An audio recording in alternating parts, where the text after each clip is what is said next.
दोस्तों फाइनली मैं आज आपके सामने लेकर आ गया हूं पॉलिटिकल साइंस का top of the most important question. और आप सभी को देखना चाहिए दोस्तों, ये सारा क्वेश्चन आपके पेपर में D2 छपने की पूरी कोशिश होगी भाई। इसलिए आप सभी को चाहिए ये सारे क्वेश्चनों को दोस्तों देखिए, समझे, रट्टा नहीं लगाना है और ना ही दोस्तों इसे कॉपी में लिखना है। ठीक है, चलिए भाई आइए सर पहला क्वेश्चन पे बात करते हैं। पहला क्वेश्चन है दोस्तों आपके स्क्रीन पे, गौर से देखिएगा कि हमारा नाटो का गठन कब और किसके उसके सदस्यों के नाम बताएं भाई। तो बताएं नहीं सर, हमारा जो नाटो है इसका गठन हमारा 4 अप्रैल 1949 को हुआ था और इसके सदस्यों को शांति सहभागिता के नाम से जाना जाता है। किस नाम से जाना जाता है भाई? यही तो क्वेश्चन पूछा था भाई प्री बोर्ड में कि हमारा नाटो जो है दोस्तों इसके सदस्यों को हम लोग किस नाम से जानते हैं।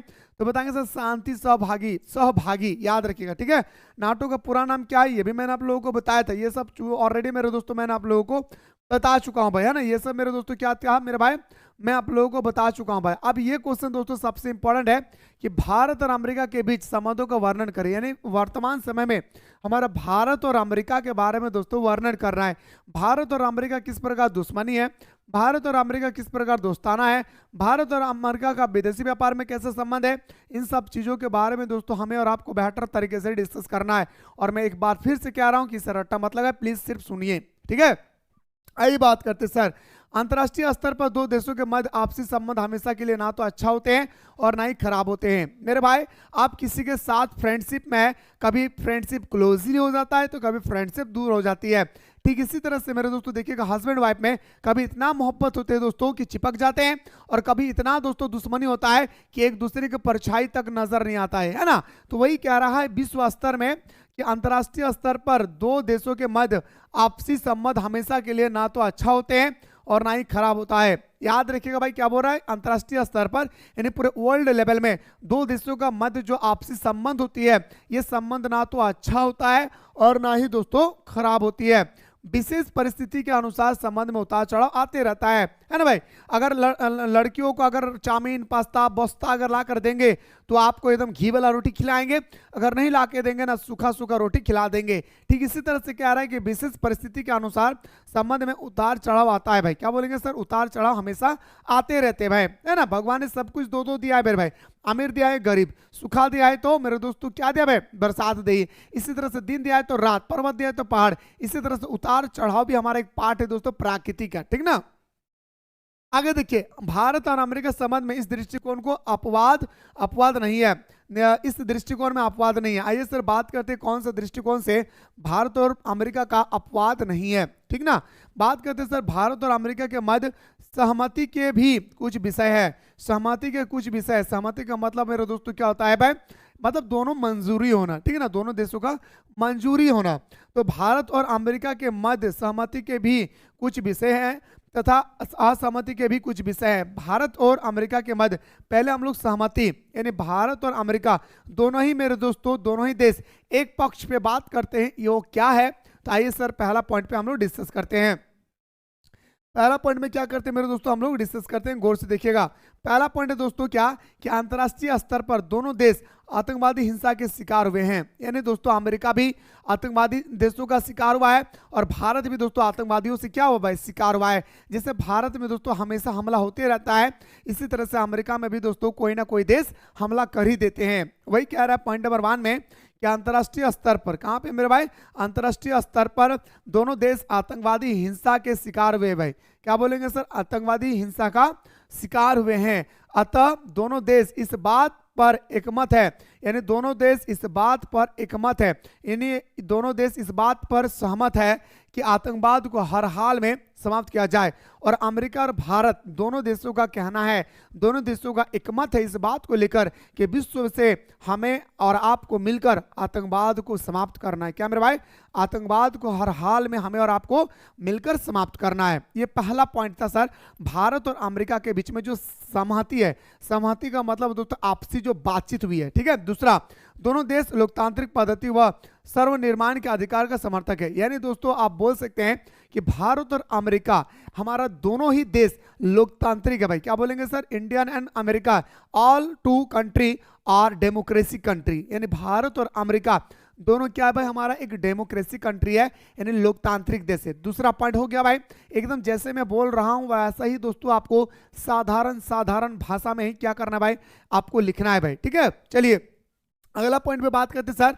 अब असहमति की बात करें, असहमति क्या भाई, जहां पे भारत और अमेरिका, पहला असहमति होगा कि भारत ने, मेरे दोस्तों अमेरिका ने दोस्तों नाटो के गठन किया और भारत ने नाटो पर सिग्नेचर नहीं किया। पहले असहमति हो गया भाई, यानी हमारा जो नाटो पर सिग्नेचर नहीं किया तो भारत ने एक अपना संगठन बनाया जिसे हम लोग गुट निरपेक्ष बोलते हैं भाई, क्या गुट निरपेक्ष बोलते हैं ना। वही कह रहा है कि भारत द्वारा गुट निरपेक्ष नीति को अपनाए जाने तथा साम्यवादी सोवियत संघ की ओर इसके झुकाव को अमेरिका के संदेश की दृष्टि से देखा जाता है।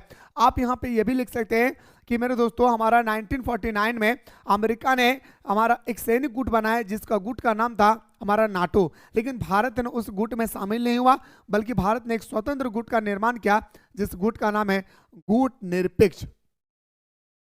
ठीक है भाई, आइए दूसरा पॉइंट में असहमति क्या है भाई, अमेरिका द्वारा पाकिस्तान को भारी सैन्य सहायता देना भारत के लिए परेशानी उत्पन्न करता है। बिल्कुल भाई, आज जो पाकिस्तान हमारा दुश्मन सा देश है ना, ये मेरे दोस्तों इतना उछलता क्यों है पता है।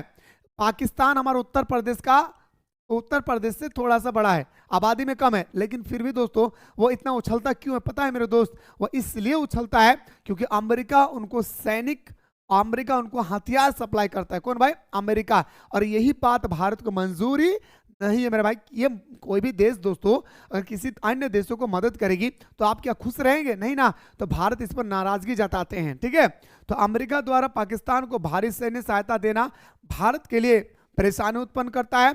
कश्मीर मुद्दे तथा इराक में अमेरिकी कार्रवाई की भारत ने अमेरिकी की निंदा की है ना भाई। आप मेरे दोस्तों किसी भी देश को आप हथियार सप्लाई करेंगे, सैनिक सप्लाई करेंगे, तो मैं आपके साथ थोड़े ना अच्छा व्यवहार रखूंगा, भारत का कहना है भाई। ठीक है, आइए सहमति और असहमति दोनों के बीच भारत और अमेरिका का संबंध अच्छे रहे भाई। ठीक है, तो जितना सहमति थे उतना ही हमारा भारत के बीच में क्या भाई, असहमति भी है। ठीक है ना, और दोनों देश ने लोकतांत्रिक समर्थन किया। आप सभी को पता है 1962 में चीन के आक्रमण के समय अमेरिका ने भारत को विशाल सैनिक सहायता दी, है ना। यानी दोस्तों जब हमारे देश पे, अब मैं आपको दोनों को मिला के बता रहा हूं, सहमति और असहमति दोनों मिला के बता रहा हूं, गौर से सुनिएगा, ठीक ना। तो दोनों देश क्या भाई, लोकतांत्रिक समर्थक थे। 1962 में चीन के आक्रमण के समय अमेरिका ने भारत को विशाल सैनिक सहायता दी।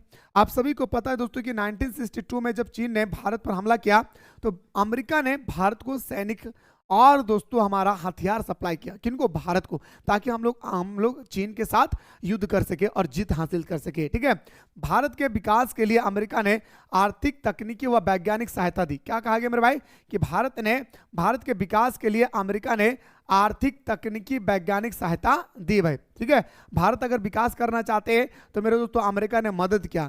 अमेरिका ने आर्थिक तौर पर भी मदद किया, अमेरिका ने तकनीकी टेक्नोलॉजी भी दिया और अमेरिका ने वैज्ञानिक यानी साइंटिस्ट भी दिया, ताकि जाओ भारतवासियों आप लोग अपने आप को विकसित करो।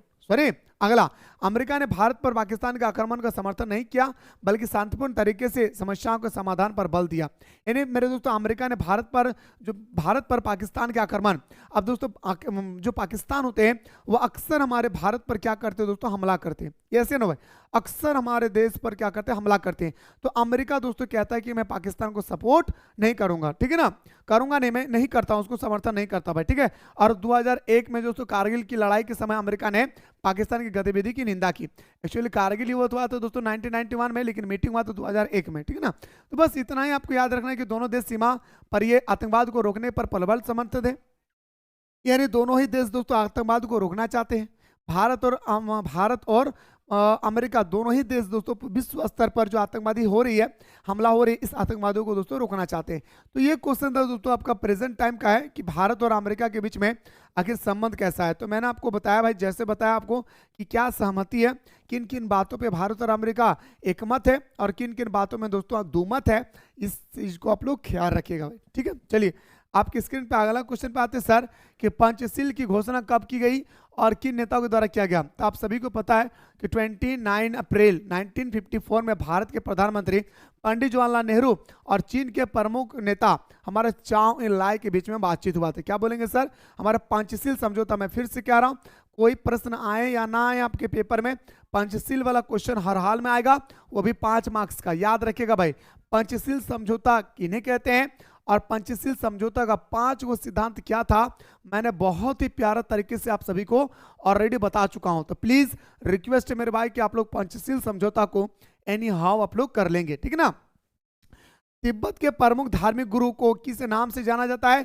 तिब्बत के प्रमुख धार्मिक गुरु को दलाई लामा, जो भारत में दोस्तों आश्रय लिया था। चीन की तरफ से जब तिब्बत में हमला हुआ तो दलाई लामा हाँफते हुए इस तरह से हाँफते हुए कांपते हुए वो दोस्तों भारत की ओर शरण ली। भारत में आके क्या किया मेरे भाई? वह शरण लिया, ठीक है। तथा उनके संबंध बौद्ध धर्म से, कई बार एग्जाम में क्वेश्चन पूछा गया भाई कि आखिर हमारा जो दलाई लामा थे आखिर वो किस धर्म से संबंधित है। तो आपको बताना होगा दोस्तों, दलाई लामा बौद्ध धर्म के मानने वाले थे, ठीक है। दलाई लामा कौन था भाई? तिब्बत में जब चीन की तरफ से हमला हुआ तो वो भारत में दोस्तों शरण लेने के लिए आगे थे, अपने आप को बचाने के लिए भारत में शामिल हो गए और दोस्तों वो बौद्ध धर्म का मानने वाला था, ठीक है। चलिए, मैकमोहन रेखा क्या है आप सभी को पता है दोस्तों। मैकमोहन रेखा भारत और चीन के बीच में स्थित है और आपको बताना चाहूंगा दोस्तों, ये 1914 में डिसाइडेड हुआ था। ये कहां पे डिसाइडेड हुआ था मेरे भाई? 1914 में हमारा मैकमोहन रेखा को डिसाइड किया गया था, ठीक है ना। तो मैकमोहन रेखा क्या है मेरे भाई? तो मैकमोहन रेखा भारत और चीन के बीच की सीमा रेखा मानी जाती है। भारत और चीन के बीच की सीमा रेखा को हम लोग क्या बोलते हैं भाई? मैकमोहन रेखा। फिर से सुनिए, भारत और चीन के बीच की रेखा को क्या बोलते हैं? मैकमोहन रेखा। और दोस्तों ये मैकमोहन रेखा को निर्धारित किसने किया था? ब्रिटेन ने। क्यों? क्योंकि दोस्तों उस समय हमारा अंग्रेजों का जमाना था। 1914 में किसका था भाई? अंग्रेजों का जमाना था, ठीक ना। तो 1914 में तिब्बत और ब्रिटेन के बीच हुए शिमला समझौता में इसे स्वीकार किया गया था, लेकिन चीन इसे मानने से इनकार करता है और इसे आज भी दोस्तों विवाद उत्पन्न होता है। चीन कहता है कि कोई सीमा वगैरह कुछ नहीं है। अगर इस तरह से सीमा को हटा दिया जाएगा ना तो चीन हमारे देश में दोस्तों तिब्बत जो हमारा है पूरी कब्जा कर लेगी। कौन? चीन, ठीक है। इसलिए ब्रिटिश ने यानी अंग्रेजों ने दोस्तों निर्धारित किया कि भारत और चीन पे युद्ध ना हो, इसलिए दोस्तों उन्होंने मैकमोहन रेखा बना दी है, ठीक है ना। तो ये था सर आप लोग का मैकमोहन रेखा। ये क्वेश्चन आपके पेपर में 2 मार्क्स के आने की संभावनाएं हैं, इससे दोस्तों आप लोग ध्यान से देखेंगे। बस तिब्बत का प्रमुख धार्मिक गुरु का नाम क्या था भाई? दलाई लामा। किस धर्म को मानने वाले थे? बौद्ध धर्म को, ठीक है ना। कौन सा धर्म को मानने वाले थे भाई? तो बताएंगे सर बौद्ध धर्म को, ठीक है। चलिए, आपकी स्क्रीन पे अगला है सर डोकलाम विवाद। ऑलरेडी मैं बता चुका भाई डोकलाम विवाद, क्रैश कोर्स वाले को, फाउंडेशन कोर्स वाले को ऑलरेडी मैं बता चुका हूं कि डोकलाम विवाद क्या। आइए सर थोड़ा सा हम लोग पिक्चर के माध्यम से समझते हैं कि आखिर डोकलाम विवाद है क्या। देखिए लाडला, ये भारत का मानचित्र है, गौर से देखिएगा तो दोस्तों मजा आएगा। ये 2017 में डोकलाम विवाद हुआ था जो 73 दिनों तक चल रहा था भाई। 73 दिन, 73 डेज, याद रखिए भाई। ये दोस्तों हमारा भारत, जी हाँ, ये डोकलाम का मेरे भाई भारत जो दिख रहे हैं भाई, आप देखिए भारत का मानचित्र देखिए भाई, गौर से देखिए भारत के मानचित्र जो दिख रहे हैं, ये भारत और भूटान के बीच में डोकलाम विवाद हुआ था भाई, याद रखिएगा। भारत और भूटान के बीच में 2027 यानी दोस्तों 2017 में दोस्तों हमारा क्या हुआ था? ये विवाद उत्पन्न हुई थी, जो विवाद 73 दिनों तक चला था, याद रखिएगा। ये विवाद 73 डेज तक चला था भाई, इससे आप लोग याद रखिएगा, ठीक है ना। अब आइए सर मैं बात करता हूं दोस्तों, सबसे पहले गौर से सुनिएगा कि डोकलाम भूटान की सीमा का स्थान है भाई। डोकलाम क्या है मेरे भाई? हमारे भूटान के एक जगह दोस्तों यहाँ पे देखिएगा डोकलाम दिख रहा है भाई, तो इसी को हम लोग बोलते हैं डोकलाम, ठीक है ना। गौर से सुनिएगा, डोकलाम भूटान की सीमा का स्थान है जो चीन की सीमा से सटा हुआ है भाई, जो चीन की सीमा से क्या भाई? सटा हुआ है। अब देखिए दोस्तों चीन की सीमा से सटा हुआ है या नहीं, तो चीन की सीमा से क्या है मेरे भाई? ये सटा हुआ है। 2017 में चीन उस इलाके में घुस आया। अब दोस्तों एक चीज बताइए, ये भूटान का इलाका है और चीन यहाँ पे क्या कर रहा है भाई? देखिए प्रवेश कर रहा है। जब चीन प्रवेश करेगा तो मेरे दोस्तों भूटान तो इसको लात मारेगा ही भाई, है ना भाई। अगर आप किसी भी इलाके को कब्जा करेंगे और वो इलाका किसी और का होगा तो आपको तो भी लात मिलेगा, है ना। तो वही कह रहा है मेरे दोस्तों कि भूटान में चीन घुसने की कोशिश किया, ठीक है ना, और चीन उस इलाके में घुस आया और सड़क बनाने लगा। और दोस्तों चीन ने भूटान के रास्ते पे जो डोकलाम जगह था उस पर रास्ता भी बना दिया। कौन? चीन ने, ठीक है। भारत ने इसका विरोध किया। अरे पगला, तेरा बहुत बड़ा देश है रे, तो भूटान इतना छोटा, भूटान हमारे यूपी के बराबर नहीं है रे, और तो उस देश को जा करके सड़क बना रहे हो, उस देश को जा करके तुम अला रहे हो, सता रहे हो, परेशान कर रहे हो, शोषित कर रहे हो। पगला है का रे? भगवान ने इतना बड़ा देश दिया, उस पर जाकर बनाओ ना। ठीक है, कौन कह रहा है भाई? भारत। भारत ने इसका विरोध किया और भारतीय सेना ने चीनियों को आगे बढ़ने से रोक दिया। कहा भाई? ए भाई, मरने का माने क्या? किसको कह रहा है? भारत के सेना ने चीन के सेना को कह रहा है। अरे पगला, मरने का माने क्या? पगला कहीं का, हट, अपने देश में रहो ना। भारत ने इसका विरोध किया और भारतीय सेना ने चीनियों को आगे बढ़ने से रोक दिया। 73 डेज तक विवाद चला। उसके बाद दोनों देश यथास्थिति बनाए रखने को सहमत हो गए और 73 दिन तक दोस्तों एक युद्ध चली, अमेरिका आपका चीन और भूटान के बीच में। इसके बाद दोनों देश को समझ में आया, ये दोनों देश को नहीं, चीन को समझ में आया, हाँ भाई हम लोगों ने तो बिल्कुल गलत करके रखा है, तो उन्होंने दोस्तों क्या कर दिया भाई? उसको पूरी तरह से छोड़ दिया। समझ गए भाई? तो ये था सर आपका डोकलाम विवाद। कई बार पूछा जाता है डोकलाम विवाद कब हुआ? 2017 में। कब तक चला था दोस्तों? मतलब कितना दिन तक चला था? 73 डेज तक चला था। कितना दिन मेरे भाई? 73 डेज तक चला था भाई। ठीक है, चलिए अब आते हैं सर अगला क्वेश्चन। चीन और भारत के मध्य विवाद के मुख्य बिंदु क्या है? आइए दोस्तों, सबसे पहले भारत और चीन के बारे में आपको बताना चाहूंगा। देखिए दोस्तों, भारत और चीन के बारे में, परस्पर संबंध के बारे में भी बात करें, भारत और चीन के बीच में वर्तमान समय की बात करें, तो आपको यही डेफिनेशन देना है, यानी यही आंसर लिखना है जो मैं अभी आप लोगों को बताने वाला हूं। ठीक है, गौर से सुनिएगा। भारत और चीन के बीच विवाद के प्रमुख मामले आप सभी को पता है। 1962 में चीन ने क्या किया था भाई? भारत पर जाकर के हमला कर दिया था। क्या था या नहीं भाई? आप कहेंगे सर बिल्कुल किया था। समझ रहे? तो पहला दोस्तों हमारा आता है भाई क्या? सीमा विवाद। पहला क्या आता है रसगुल्ला? तो बताएंगे सर हमारा पहला आता है दोस्तों हमारा क्या? तो बोलेंगे सर हमारा सीमा विवाद। फिर से सुनिए मेरे दोस्त, पहला हमारे क्या था भाई? सीमा विवाद। ठीक है ना? तो भारत और चीन और भारत के साथ लगी सीमा एल, याद रखिए दोस्तों, LOC, जिसे हम लोग लॉक बोलते हैं भाई, है ना? LOC को अस्पष्ट रखने की नीति पर चलता है। वह भारत के कब्जे वाले क्षेत्रों को जब तब अपना क्षेत्र बताने लगता है। और दोस्तों लॉक जो क्षेत्र है भाई, वह क्षेत्र एक्चुअली भारत का है, लेकिन दोस्तों चीन जो है वो बार बार दोस्तों जब मन तब चाहे क्या करता है भाई? बोलता है ये इलाका हमारा है, ये इलाका हमारा है। और इस स्थिति में दोस्तों जब भारत कहता है हमारा है, तब चीन की तरफ से हमला होती है भाई। ठीक है ना? तो वह भारत के कब्जे वाले क्षेत्र को जब तब अपना क्षेत्र बताने लगता है। उसने पाकिस्तान के साथ संधि करके 1963 में कश्मीर का कुछ भाग अपने अधीन कर लिया है। और चीन बहुत चालाक है भाई, क्या कर दिया? 1963 में हम पाकिस्तान के साथ कुछ मीटिंग किया। समझ रहे बात को? 1963 में दोस्तों पाकिस्तान के साथ उन्होंने कुछ मीटिंग किया और दोस्तों जो हमारा कश्मीर का कुछ हिस्सा है ना, वो आपका कश्मीर का कुछ हिस्सा दोस्तों चीन ने हथिया लिया। ठीक है, जिसे यथाकथित पाकिस्तान द्वारा हथियारे गए कश्मीर का हिस्सा माना जाता है। कश्मीर के विवादास्पद हिस्से में वह सड़क और अन्य परियोजना बना रहा है। और दोस्तों जिस कश्मीरी इलाके को चीन ने अपने अधीन कर लिया है, उस जगह पे दोस्तों चीन क्या करता है भाई? सड़क बना रहा है। क्या है? ताकि हम आराम से जाकर व्यापार कर सकते हैं भाई। ठीक है, पहला सीमा विवाद। दूसरा का क्या है भाई? दूसरा का देखिए दोस्तों, दूसरा का आपका क्या है भाई? दूसरा का हमारे क्या भाई? गौर से देखिएगा, दूसरा का क्या है? गौर से देखिए मेरे भाई, दूसरा का है दोस्तों आपका, गौर से देखिए मेरे भाई, दूसरा का क्या भाई? तो दूसरा का है हमारा, चीन ने 1962 में लद्दाख और अरुणाचल प्रदेश पर अपने दाव को जबरन स्थापित करने के लिए भारत पर आक्रमण कर दिया। और मैंने आप लोगों को बताया था दोस्तों कि 1962 में भारत का हिस्सा है हमारा जम्मू कश्मीर, अरुणाचल प्रदेश, लेकिन चीन का कहना था कि अरुणाचल प्रदेश हमारा है। ठीक है, अरुणाचल प्रदेश हमारा है। यहाँ पे थोड़ा गौर कीजिएगा तो आपको समझ में आएगा भाई यहाँ पिक्चर में। ठीक है, अब क्या कहने लगा मेरे भाई कि अरुणाचल प्रदेश हमारा है। देखिए दोस्तों ये हमारा भारत का हिस्सा है अरुणाचल प्रदेश, और यहाँ पे दोस्तों चीन का बॉर्डर है। तो कुछ इलाका दोस्तों उन्होंने क्या कर लिया था भाई? कब्जा कर लिया था। ठीक है, अरुणाचल प्रदेश का कुछ इलाका 1962 में भारत और चीन का जो युद्ध हुआ था ना, इसी कारण से हुआ था। ठीक ना, समझिए बात को। तो क्या कहता है दोस्तों कि लद्दाख और अरुणाचल प्रदेश पर अपने दाव को जबरन स्थापित करने के लिए भारत पर आक्रमण कर दिया, जिसकी वजह से हिंदी चीनी भाई भाई की भावना और एशिया के दो महान पड़ोसी देशों के सदियों पुराने चले आ रहे मित्र के संबंध को भारी ठेस पहुंची। और दोस्तों भारत और चीन के बीच में काफी बड़ा रिलेशनशिप था प्राचीन काल से, लेकिन जैसे ही दोस्तों हमारा चीन ने 1962 में दोस्तों भारत के साथ ऐसा दुष्व्यवहार किया, यानी दोस्तों हमारा दुष्परिणाम किया कि भारत के अरुणाचल प्रदेश और दोस्तों लद्दाख के कुछ इलाके को आपका चीन ने क्या कर लिया मेरे भाई? कब्जा कर लिए। अब कब्जा करेंगे तो भारत थोड़ी ना शांत रहेगा भाई, भारत ने मुंहतोड़ हमला कर दिया भाई। भारत ने भी दोस्तों क्या कर दिया? मुंहतोड़ जवाब दे दिया।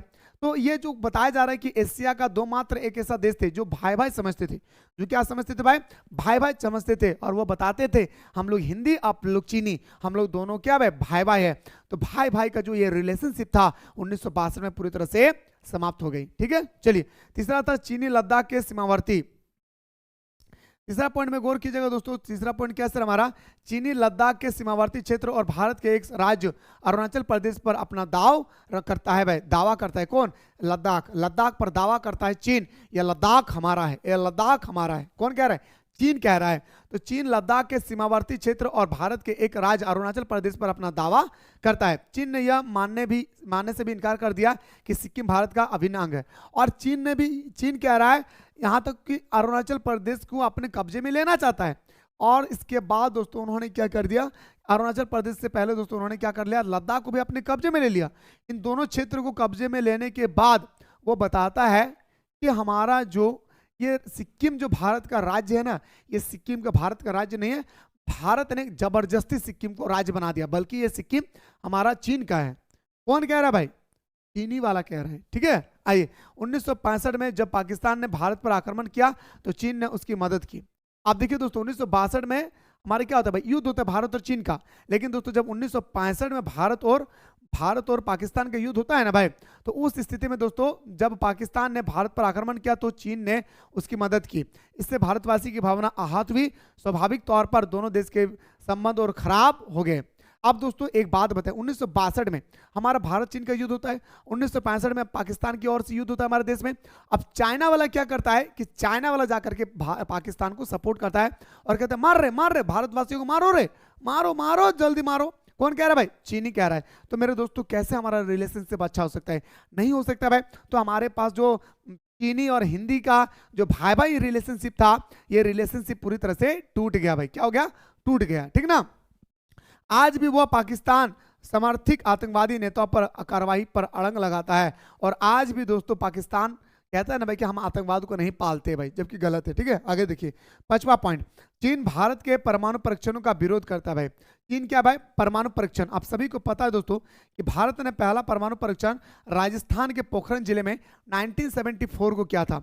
तो चीन इस बात का इनकार करता है, चीन इस बात का इनकार करता है। क्यों, क्योंकि दोस्तों भारत ने परमाणु हथियार तो बनाया तो दोस्तों सिग्नेचर नहीं किया था सीटीबीटी पर, इसलिए चीन दोस्तों इस बात के लिए क्या करता है भाई, याद रखिएगा, विरोध करता है। जबकि वह स्वयं परमाणु अस्त्र रखता है।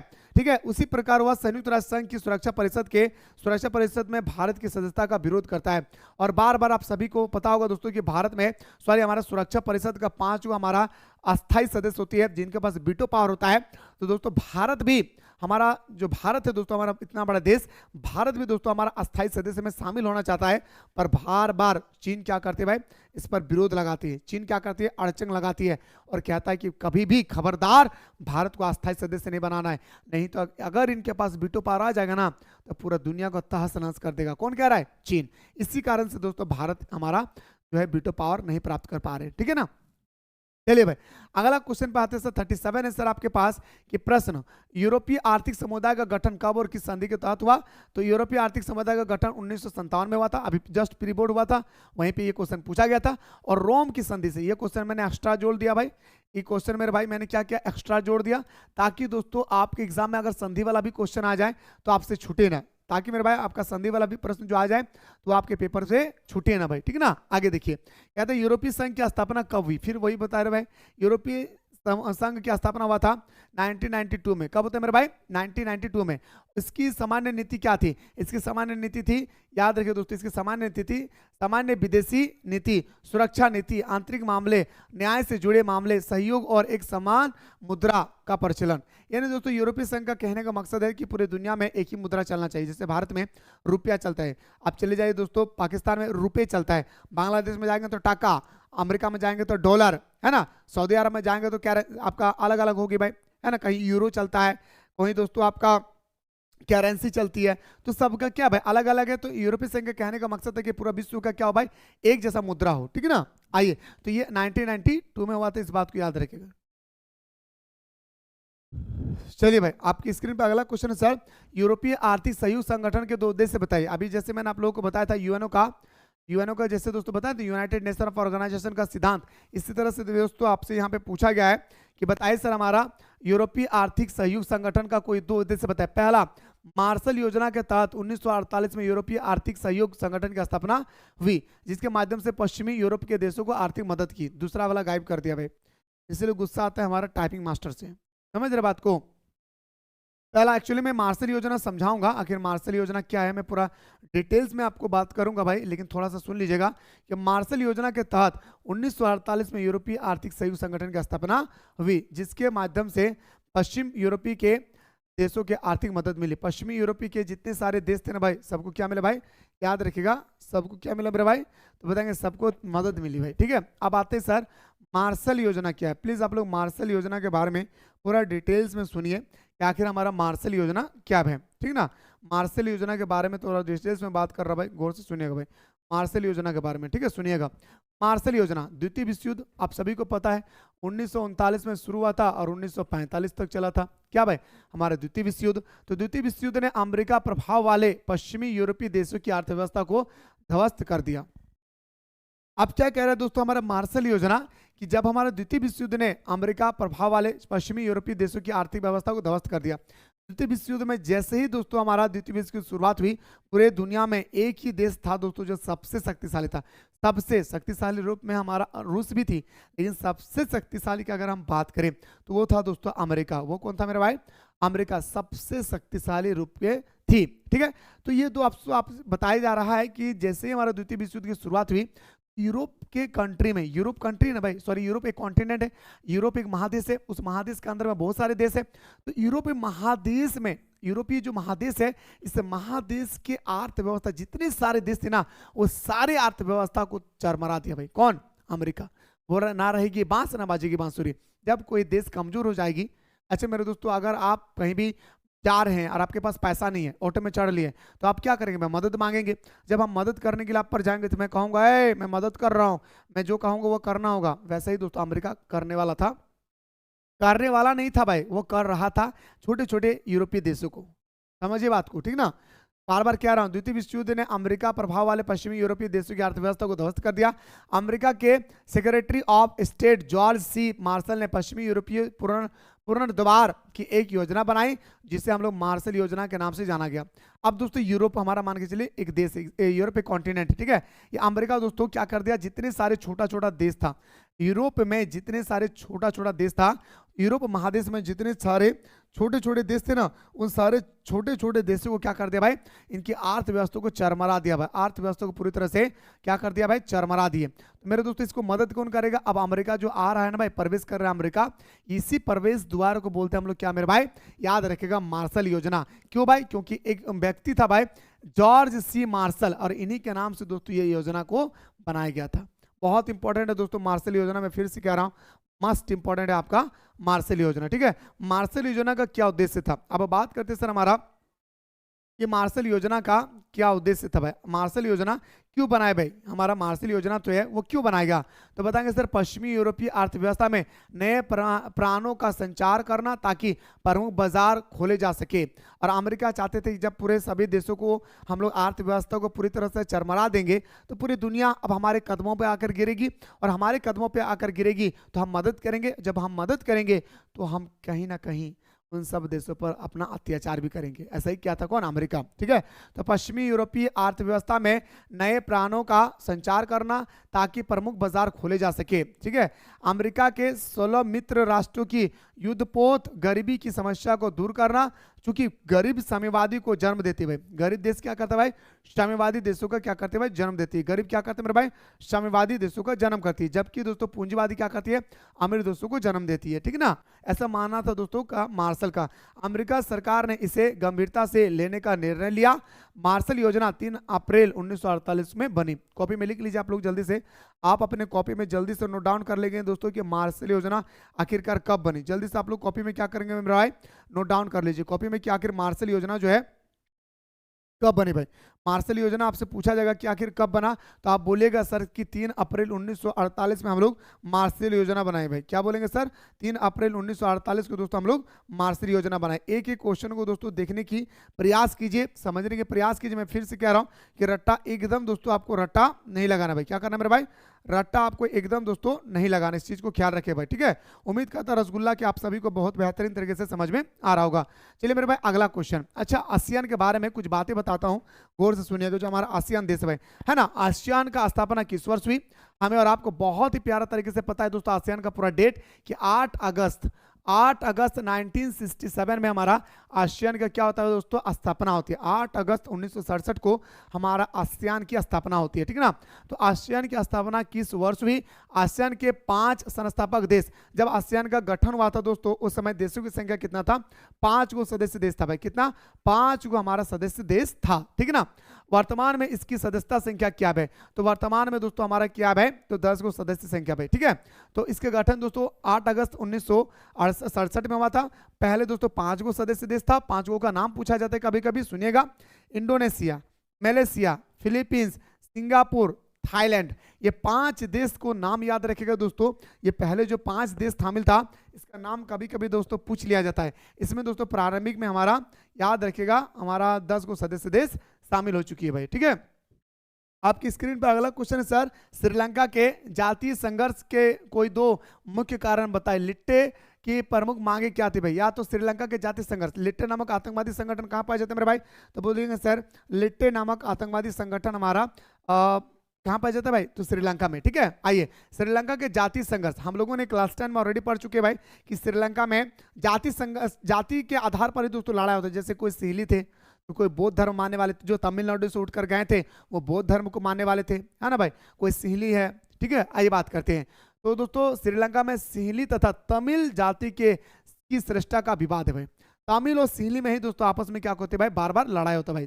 तमिल और सिहली में, याद रखिएगा, तमिल और सिहली में ही दोस्तों बार बार क्या होती है भाई? लड़ाई होती है। समझ रहे बात को? तो सिहली में श्रीलंका में सिहली तथा तमिल जातियों की श्रेष्ठता का विवाद है।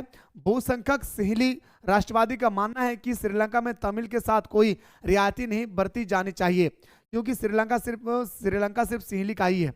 आप सभी को पता होगा दोस्तों, क्लास 10 में हम लोगों ने बहुत ही प्यारा तरीके से पढ़ चुके हैं कि जितने सारे व्यक्ति है श्रीलंका में, आपका तमिल, ये पूरा तमिल हमारे तमिलनाडु से उठकर गए थे। तो श्रीलंका वालों का कहना है, अरे भाई हमारे देश में चलता है हमारा सिहली जाति, तो हम तमिल जाति को कोई महत्व नहीं देंगे। अब जब आप तमिल को महत्व नहीं देंगे तो तमिल लोग तो गुस्सा होंगे, है ना। अब गुस्सा जब होंगे तो दोस्तों आंदोलन होगी, मतलब मारपीट होगा, और वही आंदोलन छिड़ गया था भाई। तो वही कह रहा है यहाँ पे, फिर से कह रहा हूँ, गौर से सुनिएगा, बहुत इंपॉर्टेंट है कि श्रीलंका में सिहली तथा तमिल जाति की श्रेष्ठता का विवाद हुआ। बहुसंख्यक सिहली राष्ट्रवादियों का मानना है कि श्रीलंका में तमिल के साथ कोई रियायती नहीं बरती जानी चाहिए, मतलब कुछ भी इन लोगों को नहीं देना होगा। किनको? हमारा तमिल लोगों को, क्योंकि श्रीलंका सिर्फ सिहली जाति के लोग हैं भाई, ठीक है। अगला प्रश्न पे आइए सर, श्रीलंका क्षेत्र में तमिल असुरक्षा की भावना एवं मतभेद है। आज भी दोस्तों तमिल के जो व्यक्ति है दोस्तों, तमिलनाडु से उठकर जो श्रीलंका में जाकर बस गए हैं, आज भी मेरे दोस्तों क्या है, तमिल के लोग क्या है, परेशान है। क्यों? क्योंकि दोस्तों आप किसी भी देश में जाकर बसेंगे और वहाँ के लोग का धार्मिक जीवन है दोस्तों सिहली, और उस जगह पे आप तमिल जा करके बौद्ध धर्म का अपनाएंगे तो कहीं ना कहीं तो मारपीट होगा ना। तो श्रीलंका के क्षेत्र में तमिल असुरक्षा की भावना एवं मतभेद है।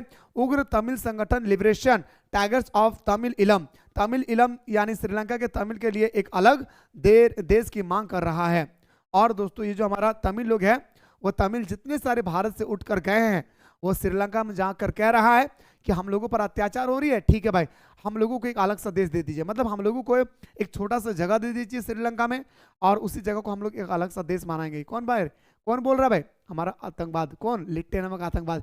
कहाँ है लिट्टे नामक आतंकवाद? तो मेरे दोस्तों तमिल इलम। समझ रहे भाई?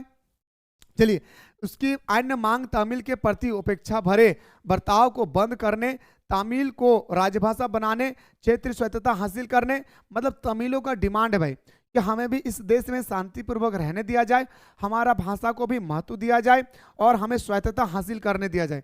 हमें स्वायत्तता मतलब हमें भी सब कुछ करने के लिए मौका दिया जाए, और हमें शिक्षा रोजगार सब कुछ क्या हो भाई, हमें समान अवसर पर दिया जाए। यानी जितना आप सहेली लोगों को दे रहे हैं उतना ही हमें तमिल लोगों को भी देना चाहिए। तब जाकर के मेरे दोस्तों हमारे जो सहेली जाति के लोग थे, सॉरी तमिल जाति के जो लोग थे, वो कहेंगे तब हम लोग शांति रहेंगे, नहीं तो फिर हम अलग से देश की मांग करेंगे। ये था दोस्तों आपका क्वेश्चन, या ऑलरेडी हम लोगों ने क्लास 10 में भी दोस्तों ऑलरेडी पढ़ चुके भाई। 1965 में दोस्तों आप सभी को पता होगा कि 1965 में भारत और पाकिस्तान का खतरनाक युद्ध होता है भाई। खतरनाक, क्या मेरे भाई, भारत और पाकिस्तान का क्या होता है रसगुल्ला, खतरनाक युद्ध होता है, ठीक ना। तो 1965 के भारत और पाकिस्तान युद्ध का क्या कारण था और परिणाम क्या हुआ, आइए दोनों पर बात करते हैं। पहला कारण की अगर हम बात करें, 1958 में पाकिस्तान में सैनिक शासक फील्ड मार्शल अयूब खां राष्ट्रपति बने। 1958 में दोस्तों क्या होता है कि सैनिकों का कमांडर बना। आज भी दोस्तों हमारे हमारे देश का बॉर्डर को कौन संभालता है, प्रधानमंत्री। तो दोस्तों राष्ट्रपति का शासन चलता है, सॉरी राष्ट्रपति का भी शासन चलता है कहाँ पे, तो बताएंगे सर हमारा कभी कभी राष्ट्रपति के शासन को समाप्त करके सैनिक शासन आ जाता है, कहाँ पे मेरे भाई, आपका पाकिस्तान में, ठीक है। तो वही चीज यहाँ पे बताया जा रहा है कि अक्टूबर 1958 में पाकिस्तान में सैनिक शासन फील्ड मार्शल अयूब खां राष्ट्रपति बने। 1962 में चीन के हाथों भारत की पराजय ने उन्हें प्रेरित किया कि कश्मीर समस्या को बलपूर्वक हल किया जाए। अब क्या क्या है दोस्तों कि चीन के हाथ भारत की पराजय ने उन्हें प्रेरित किया कि कश्मीर की समस्या को बलपूर्वक हल किया जाए। बल्कि दोस्तों 1965 के अप्रैल में पाकिस्तान ने गुजरात के कच्छ इलाके के रन में सैनिक हमला बोल दिया। अब दोस्तों क्या कर दिया कि हमारा 1965 में दोस्तों गुजरात का कुछ इलाका, जिस इलाके का नाम था दोस्तों हमारा क्या, कच्छ, उसी इलाके में जाकर के क्या कर दिया, पाकिस्तान वालों ने हमला कर दिया। क्यों हमला किया भाई, क्योंकि पाकिस्तान वालों का मानना था ये जो कश्मीर है भाई ये हमारा है। ये कौन कह रहा था, बार बार बोल रहा था, चीन बार बार बोल रहे थे कश्मीर पाकिस्तान को, ए पाकिस्तान पता है ये जो कश्मीर है ना ये तुम्हारा है रे पगला, भारत कब्जा करके रखा है रे ध्यांधा पगला कहीं का, पता है तो ना जाना हीरे। तब मेरे दोस्तों पाकिस्तान वाले और थोड़ा सा मोटा हो गए और ताकि जाके दोस्तों कच्छ में क्या कर दिए, हमला कर दिया। कहाँ में मेरे भाई, गुजरात के कच्छ जगह पे, ठीक है, सैनिक हमला कर दिया। अगस्त सितंबर सन 1965 में पाकिस्तान ने जम्मू कश्मीर में बड़े पैमाने पर हमला कर दिया।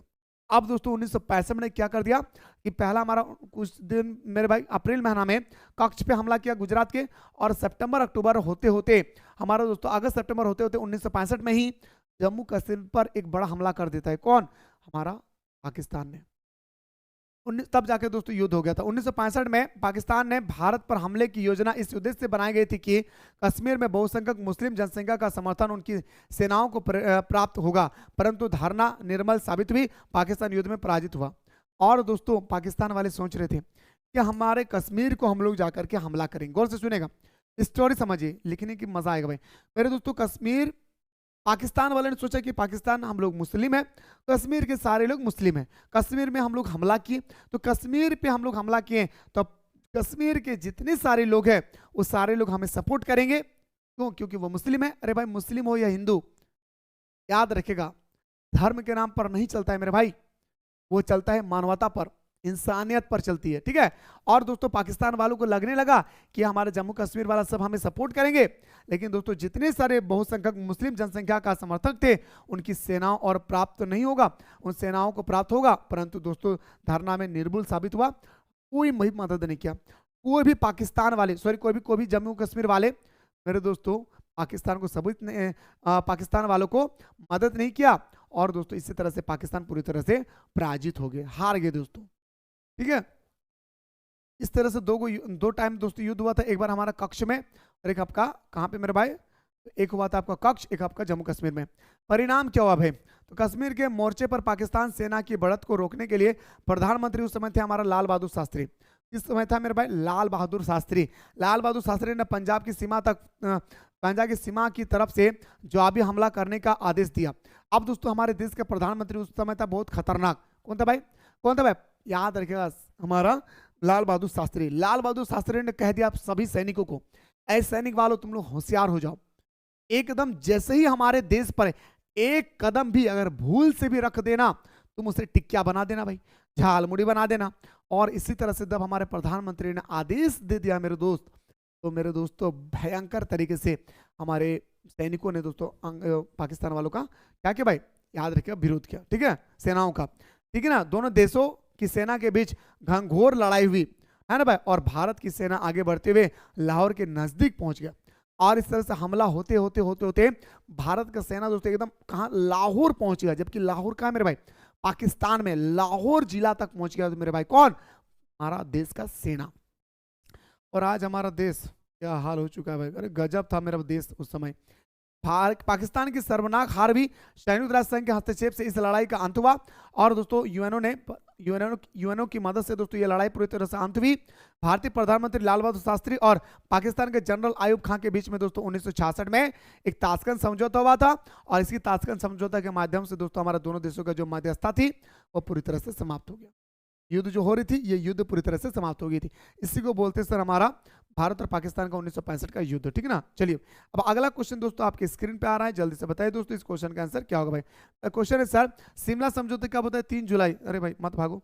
शिमला समझौता होता है दोस्तों 3 जुलाई 1900 याद रखिएगा 72। इंदिरा गांधी और जुल्फिकर अली भुट्टो, नाम याद रखिएगा, इंदिरा गांधी और जुल्फिकर अली भुट्टो के बीच में हुआ था। इंदिरा गांधी और जुल्फिकर अली भुट्टो के बीच में हुआ था भाई। ठीक है ना।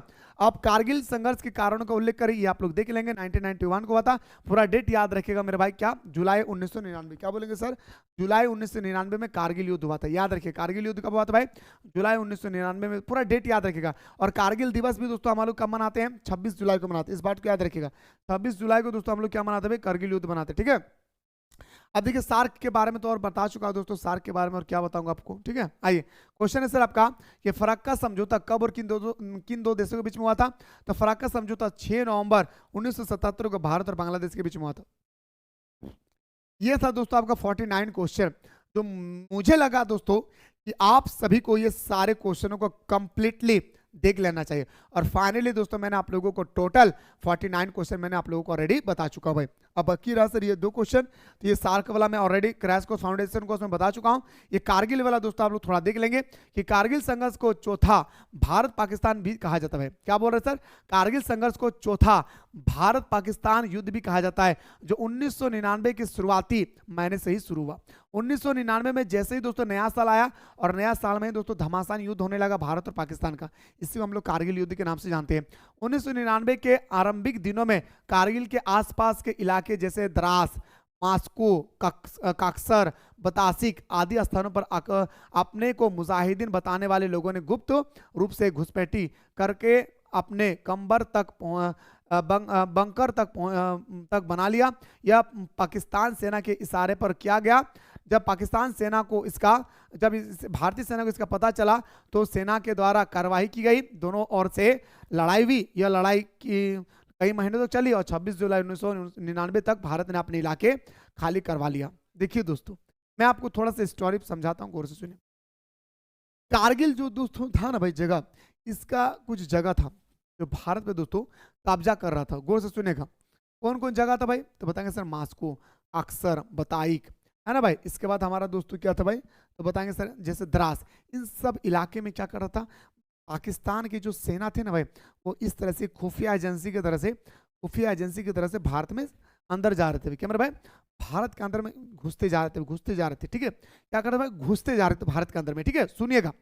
और अपने आप को वो मुजाहिदीन बताते थे। मुजाहिदीन का मतलब होता है तो क्या, एक तरह का देखा जाए तो आतंकवाद भी बोल सकते हैं, एक सैनिक संगठन होती है ना।